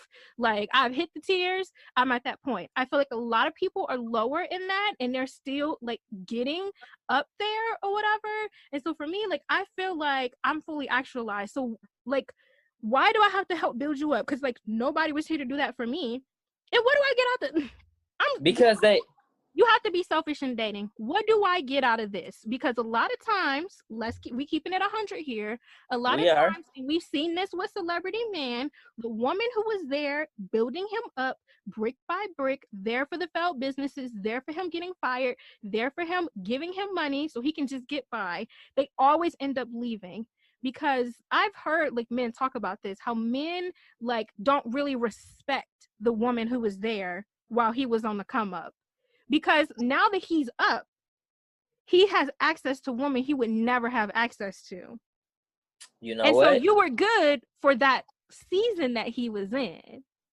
But I want the man, and this happened on Insecure. Remember, do you watch Insecure? I haven't been catching up. I love Issa though. I love Awkward Black Girl, but I haven't caught up. I haven't caught up. Basically, her ex, was struggling for like 4 or 5 years. He was like in between jobs, and then he started working at Best Buy. And then wait. You talking about when Lawrence at the end of the first session, at the end of the first season, when he went with the girl from the bank? No, I'm not talking about that. I'm not talking about that. I'm not talking about that. You're not gonna do that to him. So you clearly are Lawrence type. So they broke up, you know what I mean? And he ends up finally years, or I don't know how long the time was, but like a season or two later, he ends up getting a great job, IT company, whatever. Like he ended up getting a great job, had a great glow up, and then gets into a relationship. And Issa was like, damn, I feel like she profited on what I helped build. And a lot of women feel that way. They invested so much time into helping build a man, and somebody else gets to reap the benefits. Fuck that. I want the man who's the girl that he ends up with is, everybody call her like different names. Condoleezza. Honestly, I don't even remember what her name is. It starts with a C, but we don't like to call her real name because fuck her. We team Issa or whatever. But Condoleezza, like, Issa felt like she got to profit off of that. And I'm gonna be Condoleezza, okay? Y'all can sit up here and deal with these men and build them up for 5-6 years, and y'all can sue them like Sis and Goofies. Like, y'all can do what y'all want to do. I'm gonna be the one that's gonna get with that man after he has finally got his shit together, and he gonna marry me within a year, because I'm not Build-A-Bear, not at this age. So I need me a Taraji from Acrimony that I can marry. Crazy in Acrimony. Shut up. Is it crazy or is it passion? This is too much fun. We gotta have a whole nother episode about that movie. This is too. Kevin is my cousin. That is one of JC's good friends. Kevin made me watch that movie because he just wanted to see what I was gonna say at the end. I want to know your opinion on it too. We're gonna have to talk about that. Yeah. Go ahead. You got the last one. What is the worst women to date? All right. So I got one of two that I wrote down that I can choose from. Which one is probably worse? I'm gonna go with poor communicator. The type of woman that won't. Now, granted, there may be some times where you can't just say what's in your mind, and you need a few seconds to vocalize your thoughts, or you need a time away to like try and collect your thoughts. Mm-hmm. That's fine. But if you don't do that and you just don't want to say what's in your mind, I can't. I've learned I know that in scenarios, I hate micromanaging, but I like constant feedback. It's the same thing for relationships. So, like, let me know what's going on. Shit, if the sex was bad, you can say that with me. If the sex was great, you can say that with me. Like, communicate with me. And then, like, don't ghost. Because I feel like, and just in general, I feel like ghosting is a form of abuse. You know what I'm saying? So people who don't communicate, I can't deal with it. You know what? Someone said that. Episode 3 was ghosting is upsetting to me and my homegirls. And one of my followers said that in the comments, that ghosting is abusive. I want you to expound on it though. What do you mean by that? So it's a ghosting is almost like a form of control. So like, for example, if you and if we make a commitment to do something on Friday, I know that you're looking forward to it. I'm looking forward to it. And then Friday gets here and I just don't say nothing at all to you. You know what I'm saying? But I know that you're looking forward to this. Not to mention, the biggest thing about ghosting that's frustrating with me is not necessarily us linking up, because I can find other shit to do. Mm-hmm. It's the also not valuing the time. You don't respect my time. You don't know, so you don't value my time and you don't value your own time. And you don't know what I had going on or what special accommodations that I made to link up with you. So if you know on Thursday night that you either got another plan or don't feel like it and don't say nothing to me, and then Friday you don't show up, you don't respect me. You don't value my time. You know what I'm saying? And you know that I'm looking forward to you. And now here we are, you having the time of your life, and I done made accommodations for you for nothing. How does it go to abuse, though? I thought it was interesting that she used that word in the comment, but then you use that word too. Like, how do you think that it goes from like you disrespected my time to like you're saying this is emotional abuse, basically? I do think that it's emotional abuse. It is, because you're taking someone, you're both committed, and then you're not honoring your commitments to that person. Okay. There are some situations where ghosting is acceptable. For example, a man or a woman is in an abusive situation and they need to get away. Mm-hmm. Going ghost is completely acceptable. Absolutely. But if you made a commitment to go out on Friday and then the nigga that you really want to fuck with hit you up and you need to change plans, then have enough respect for that person to call them and tell them, hey, I don't want to fuck with you, or hey, something came up, or you ain't even got to make an excuse. Because me, I'm real. If I'm not really feeling it, it's, hey, I'll send this text verbatim. Hey, I had every intent of going out with you, but I'm just not really feeling it. Can we do something else or go another day? Okay. I'll say that. Because, and this one thing, I'm going on a tangent, but I've learned this in dating too. If you give an excuse for a person, they can compensate for that excuse. If you say you ain't got a ride, I can pick you up. If you say you ain't got no money, I can pay. If you say you ain't got no time, we can do it a different time. Yeah. If you say that you don't have the desire, there's no comeback for that. So you straight up said that you don't have the desire to do something. Yes. That I don't have a desire. And I'll say it just like, because you won't get upset if I say, honestly, I'm not feeling that, or I just don't have a desire to do something. I would desire to do something else. Women have a tendency to, we're very protective of men's feelings. I don't know why, but we are very protective of like men's feelings or whatever. So we tend to sugarcoat like a lot of stuff because, I mean, and there is a form of, you know, there is a lot of violence, you know, for women. Yeah, and you could, like, refusing a man couldn't lead to death. So but I do in take general, you know, even via text message, we still will not be 100. We won't be 100 and just say, hey, I'm not really interested. Like, I've done that, you know, I talked about this on the ghosting episode. I have done that before, but you know, some guys I didn't do that because I was like, I don't think he's gonna take that well. But yeah, and if there's a safety concern, then I mean, we just got to deal with it. And I think the biggest thing about that is guys realizing that we set up the circumstance or the situation for that to happen. You know what I'm saying? Because women in that situation where you're like, I don't think it's going to take it well. If women weren't being killed for not giving out their phone number, then that wouldn't happen. Right. So guys we kind of have to take responsibility for that. But it still leaves me in a situation where it's like, just respect my time. Communicate with me. If you an hour away and we supposed to meet at 8 and it's 7:30 and you haven't left yet, it's 7:30 and it takes you an hour to get there. And you're supposed to be, you know, right now that you're gonna be late. Text me. You're right. It's a maturity thing too, because it's like your time only got to be wasted one time for you to be like, nah, this ain't cool. This isn't. I mean, it shouldn't have to happen to you, but sometimes some people do need to learn by fire. So I agree.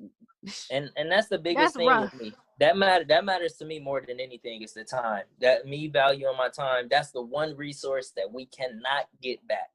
So you fuck with my time, nah. I can't. Now, to be clear, you can make a commitment to me and plans can change. That's totally fine as long as you communicate. But not communicating and going ghost. Yeah. Nah, you go ahead and be single. Do you, or go with dudes that do that. This is good. I think this is a great segment. Like, I think we got through a lot. Guys, we'll go ahead and wrap up this segment. So, next thing on the agenda. So, since we have a guest, I'm going to give our guest the honors of doing the dating tip of the week. You know what's funny? It's actually in alignment with everything I've been saying. I guess I'm a pretty consistent person, but my date tip of the week is, I guess, punctuality and communication. Be where you said you were going to be. Do what you said you were going to do. Honor your commitments, and communicate if things change. Be a person of your word. That's what I'm hearing. Exactly. That's really it for dating. All righty. That's your dating tip of the week. Be a person of your word. I like that. I do be late sometimes, I'm going to be honest, but I will tell them. So, I mean, we expect women to be a couple of minutes late, but like, you know what I'm saying? If your grandma had a stroke at 4 and we supposed to meet at 7, like, let a nigga know you at the hospital and not, you know. And you not coming. Right. Exactly. Well, if we hang out, you coming, but no. Right. That's an inappropriate joke. Sir. Your face. I didn't catch it at first. I had to give you one because it was your face. Your face is that. I didn't even catch it at first. I was like, wait. I had to get you one of those jokes. We're going to move on. This is one of my favorite segments. This is Down in the DM. So you guys send us in your letters, your questions, any sort of advice that you have on what your situations are, or just general things that you guys wanted to know. If you would like to send in a letter or you have questions, feel free to email me at listentoyoursinglefriend@gmail.com and put Down in the DMs in the subject, and you will hear a response live on the show. So today I have two questions, or two parts basically. So the first is actually a guy. So let me pull my laptop so I can read this. He said, call me DD or Double D. We'll call him Double D. A guy wanting to be called Double D? Double D. Yeah. It's guy to guy. So yeah, this is a gay guy. Okay. So we're gonna call him, he said call him DD, but I don't want to say that. I'm gonna call him Double D. Like, you can watch Ed and Eddie. I'm gonna call him Double D. So I met a really nice guy while having a drink with friends last weekend and asked him if I could take him out sometime because I wanted to see him again. I set a date and made a reservation for the following weekend. During the 7 days between that time, I was so antsy about if I texted him too much in between the meeting and the first date. The first date is actually today. Wish me luck. Ha ha ha. So he emailed me the day of the date. He said, out of the 7 days, we texted 5 of the days. Do you find that texting or calling too much before the first date can make it harder to make conversation on date 1? Or should I continue to reach out when the person is on my mind? Also, in the early stages, do you find that there is an appropriate window of the day to message? Thank you for your input and congrats on your podcast. Thank you, Double D. So you want to attack it first or you want me to go? They said a lot, but my answer is short. Okay. Just go off of what that person says. So for example, there is an appropriate time for most people, but they will let you know. If you're dealing with somebody that got a 9 to 5 and their phone isn't around and they tell you, hey, I'm at work during this time, do you know they're not at work? You can text them before work, good morning, hope you have a good day, or text them later. You know, that's really straightforward. Don't really worry about communicating with them too much because they should let you know. As far as too much or too little, I have a general rule, and it's the 3 text rule. Unless we had a verified commitment, so like the day of, I'll text you, hey, are we still on for later? Okay. But outside of that, if I have 2 blue bubbles and I send that 3rd text, if you don't respond, I'm not communicating with you again until you communicate with me. Unless, say, like, this happened on Tuesday, and we're supposed to meet Friday. We haven't communicated from Tuesday to Friday, but Friday, we got a date, so I'm checking in. But once I get to 3 texts, if you have not responded, I will not under any circumstances communicate with you until you respond back to me. Because I done sent 3 texts, and in that last one, I made sure to put a question mark. So it's like you have to respond. Yeah. Otherwise, all right, I'm gonna do what I'm gonna do until it's time for us to go out. To be done. Okay. Over a 7-day time period, like I if y'all listen to this show, y'all know I don't like texting. I don't like texting a new person. So over a 7-day time period, we can only text if we've already been on the phone at least once. I don't think that there is a such thing. Okay, so he said, is there such thing as too much texting or calling? I kind of agree with JT because I feel like that person will let you know, hey, Tuesdays are really busy nights for me, or, you know, after work every day is rough for me. I just like to go home and get in the bed. You know what I mean? But I would love to hear from you on the weekend. I feel like they will kind of establish those boundaries. So you do kind of just have to feed off what they're saying and what feels comfortable. Like I said, I'm a conversationalist, so I don't believe that you can ever run out of things to talk about. So I don't think that talking too much before a first date, like, gets in the way of first date conversation. Because like, and I'll do an episode on this as well, but it's like you don't have to go into the first date and be asking, so do you have any siblings, blah blah blah blah. Like, get that shit out the way beforehand. Like, Right. I don't feel like there is so much to talk about. Like, I don't feel like that will ever get in the way of a first date. So I don't think that there's too much information you can get. But I definitely don't mind to reach out when you're on the mind, especially when it's something new, because it can be a little bit more sensitive. You know what I mean? Especially for me as a woman, it's like, you know, I met you on Saturday and I ain't heard from you by Tuesday. I'm just going to assume you're not interested, you know? So I do think that if you thought about me on Sunday, like, hey, it was great meeting you. We don't even have to have a conversation. It was great meeting you. Can't wait to hang out with you next weekend. Like, you don't even have to, Right. You know what I mean? And to your point, don't worry about how, like, it's not like you go run out of words. Like, what is it? So, like, are you worried that you cover all of your first date content throughout the week texting? Like, but I think that people are very regimented with how they handle first dates, which is why I'm going to address that on a later show. I'm gonna give them a tip, and I'm not supposed to tell people this, but I did read. I'm a fan of Robert Greene. I've read a lot of his work. I will give this guy this tip when he goes on his first date. The more people talk about themselves, the more they will like you. So if you run out of stuff to say on that date, take interest and ask them about them. I agree. And the more they talk about themselves, the more they'll like you. Interesting. I'm just a naturally curious and nosy person. That's why I'm so good at conversation. I'm like, so tell me about the conflict between your oldest and your youngest siblings. Like, I'm just nosy. So if anything, be like Jasmine and just be like, so what happened with your aunties and your mama? Why they like I be in the business, okay? I be in the business. And they go ahead and tell you, but that's all you have to do. Like, if you take interest in a person and then ask about them, do a little bit of research, you know? Yeah. Care what's going on in their life. That's all you got to do. You don't really ever run out of things to talk about. And then me, I'm a funny person, so I don't make fun of anything. We can have a conversation about what they choose on the menu. So okay. Especially if they order a well done steak, then I'm I just had this conversation the other day. Oh, what is it? We won't get into that. Sidebar. That'd be a whole nother conversation it bothers me. Okay. And next 4-year-old palates. Okay. So this was a DM I got. So the first one was the email. This was an actual DM. She said, maybe your guest can answer. This is a lady. I didn't give her a name. What you want to call her? I didn't give her a name. Oh, what's a sexy name? Let's call her Roxanne. Let's give her old sexy name, Roxanne.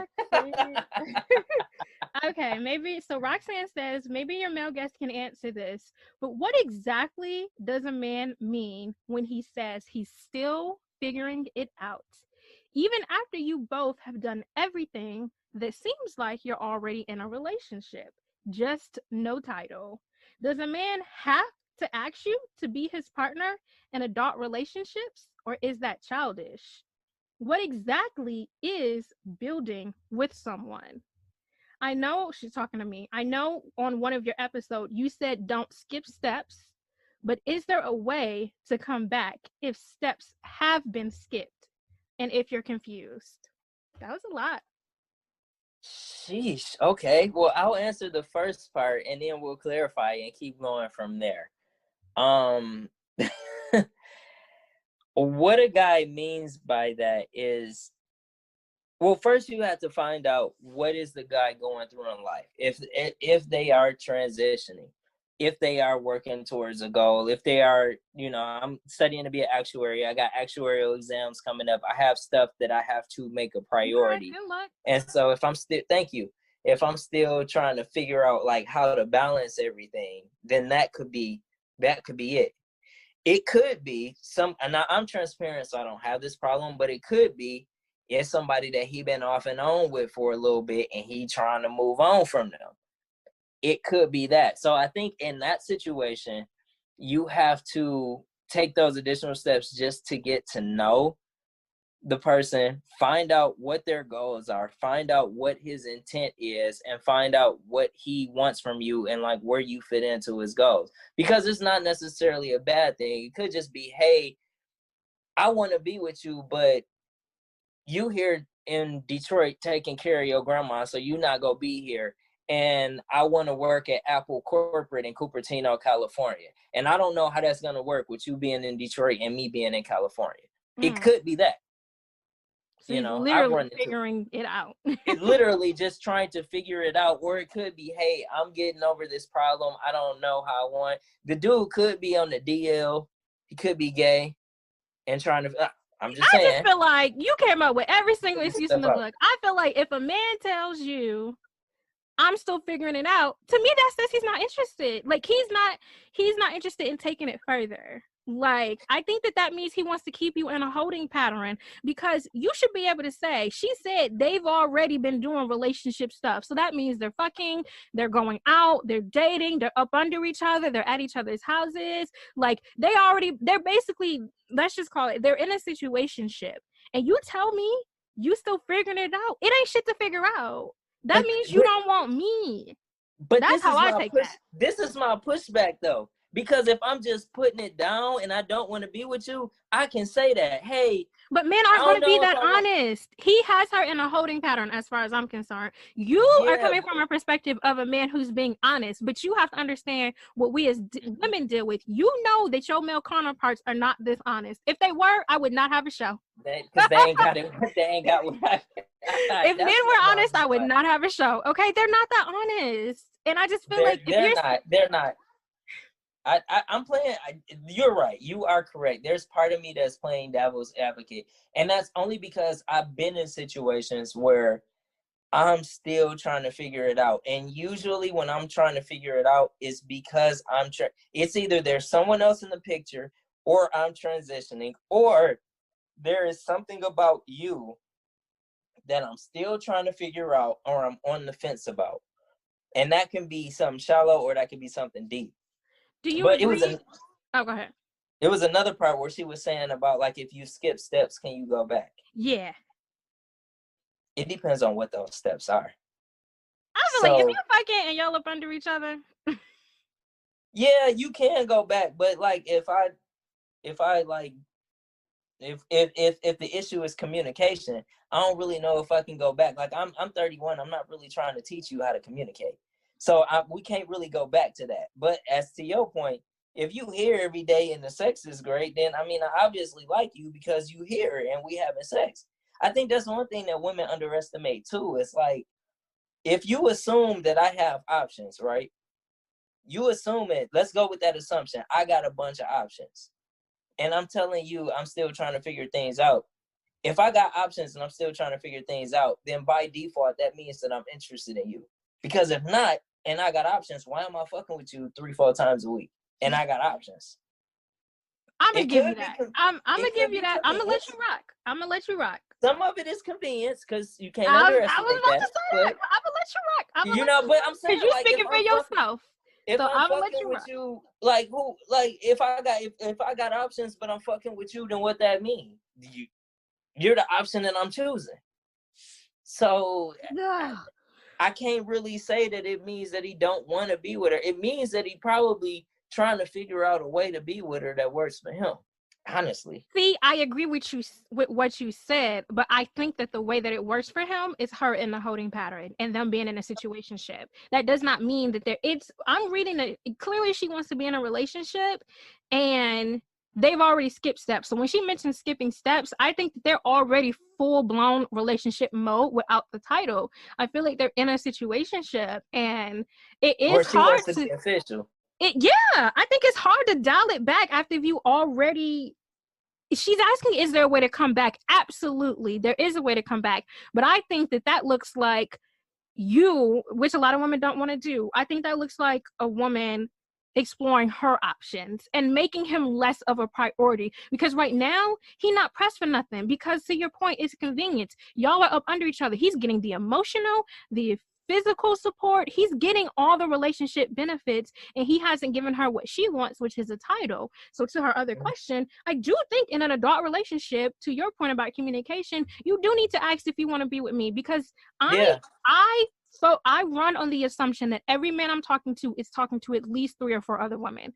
I run on that assumption. And a man should assume that I am talking to at least 3 or 4 other guys. So when we're dating, but this is why I have people define what dating means to them. Because some people feel like dating means it's just you and me. That don't mean that over here. Like, every woman on earth got 5 guys in their phone and I don't know. Now here's the thing. Now you might not like those options and they may not be viable, but they will stop what they doing to come. You know what I'm saying? So I think a lot. You're right. You're right about that. I think in their situation, like you said, she just needs to ask him what's going on. Like, she needs to voice how she feels, say what her intent is, what she wants to do, and let him go. And then if he doesn't feel the same, then like you say, don't make him a priority.